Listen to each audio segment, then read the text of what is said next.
Dostoevsky's The Heavenly Christmas Tree is my favourite short story. In a few short pages, it captures the tragedy of a forgotten child abandoned by society, left to suffer, and ultimately left to die. It all unfolds in under 10 pages depending on your edition, and still it is profoundly emotionally impactful. However, to fully appreciate the story's weight, one must look beyond its surface and analyze how it critiques social indifference and human neglect. To truly understand the book and how the world failed our starving protagonist, we must analyze the work more comprehensively. The Heavenly Christmas Tree's introduction is undoubtedly the most important aspect of the novel. It completely changes the implications of the work, so I will read it in its entirety. I am a novelist, and I suppose I have made up this story. I write I suppose, though I know for a fact that I have made it up. But yet I keep fancying that it must have happened somewhere at some time, that it must have happened on Christmas Eve in some great town in a time of terrible frost. So, importantly, what is being done here is Dostoevsky is breaking the conventional agreement between writer and the consumer of fiction. When Dostoevsky writes, I suppose I have made up this story, even though he knows for a fact that he has made it up, he is not writing in the world of pure fiction. He is breaking the fourth wall and personally, directly addressing us. By making this the introduction to the story, he has instantaneously blurred the line between reality and fiction.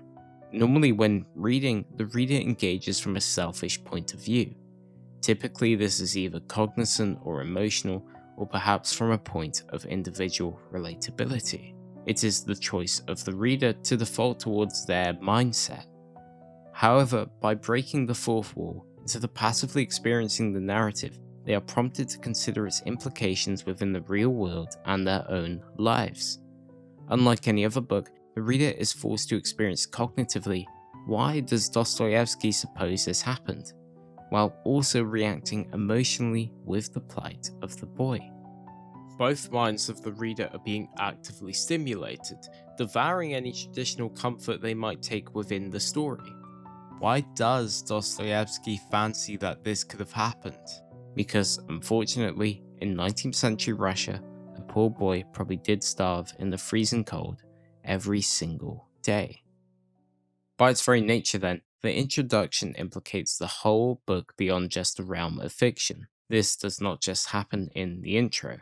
Throughout the book, Dostoevsky is directly speaking to us, and as such, our protagonist, the boy, is only referred to using he, the boy, or the little one.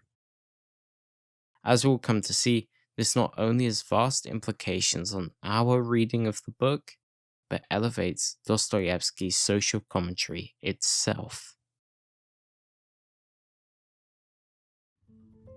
Despite being the emotional center of the story, the boy has no voice, no dialogue, and no chance to tell us how he feels except through external behaviors such as running or crying.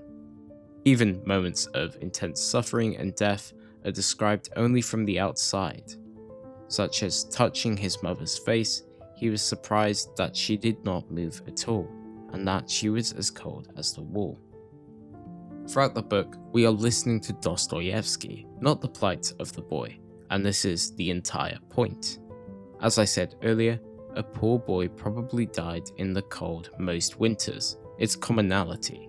It occurred so regularly, people had become apathetic to the horrors of the poor. In the book, society shows no care for the boy. He's chased from a sweet shop and handed a coin, but this is not out of kindness. It's an automatic action that occurs purely to ease the shopkeeper's guilt. Even a policeman turns away, unwilling to acknowledge his malnourished figure. The boy is literally dismissed, and so Dostoevsky figuratively dismisses him too, by denying him a voice. Children like our protagonist are unseen by society, and they will remain that way. They never get the chance to grow and establish their own voice, only to be forever imagined by writers like Dostoevsky.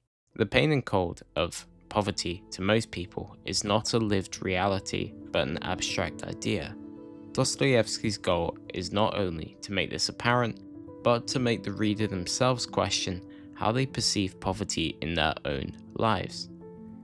For me, the book raises significant challenges. Am I aware of the suffering around me? Do I play a role in a world where such pain exists? Do I truly appreciate what I have? I cannot truly answer these questions without coming to terrible conclusions. Now, although I talk about the book in this very conscious manner, the book still stirs great emotion in me. I feel the boy's plight, his youth, his naivety, his awe and wonder at the most simple pleasures. In fact, everything the boy thinks and feels is from this very pure childlike innocence. Even in his final moment, crouched behind the woodpile and slowly freezing to death, he's not angry or resentful. He's simply tired and happy to imagine warmth and sleep. His joy at dreaming of his mother singing or seeing the dolls again is utterly heartbreaking. He sat huddled up, and all at once, quite suddenly, he felt so happy. "I'll sit here a little and go and look at the dolls again," said the boy, and smiled thinking of them. If you or I were put in this position, freezing to death, we would most likely feel despair or jealousy. Maybe we would rant about socioeconomic factors, factors out of our control that have led us to being poor and broken. But the boy does not fully understand the cruelty of the world around him. He only knows that he is cold, hungry, and in awe of the warmth and joy he's excluded from. This emotional purity is what makes his fate so devastating, and this story so emotionally impactful for me. Throughout the ending sequence of the book, the boy's pure awe, happiness, and faith are taken to the next level, when as the boy succumbs to the cold and dies, Dostoevsky grants him a vision of salvation, the heavenly Christmas tree, where he is embraced by other abandoned children who shower him in warmth and love. And being the pure child he is, all he wanted to do was simply to tell them at once of those joyous dolls he found previously in the shop window.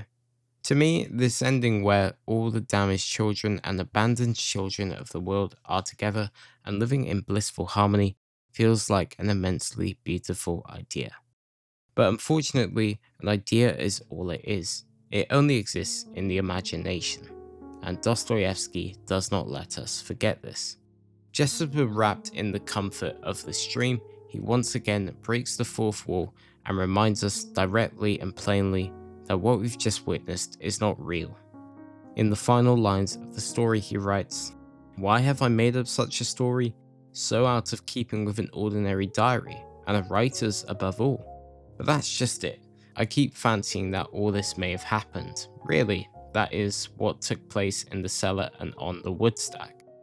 But as for Christ's Christmas tree, I cannot tell you whether that could have happened or not." My edition of the book is only 8 pages long, and when you think about it, the story is actually incredibly simple and really doesn't need deep analysis. And yet, I find myself returning to it. I don't know if the dream of the heavenly Christmas tree could ever really exist. I also don't know if suffering like that can actually be redeemed by this Christmas tree. But I do know that I will forever carry this boy with me, the boy who smiled even while on the verge of death.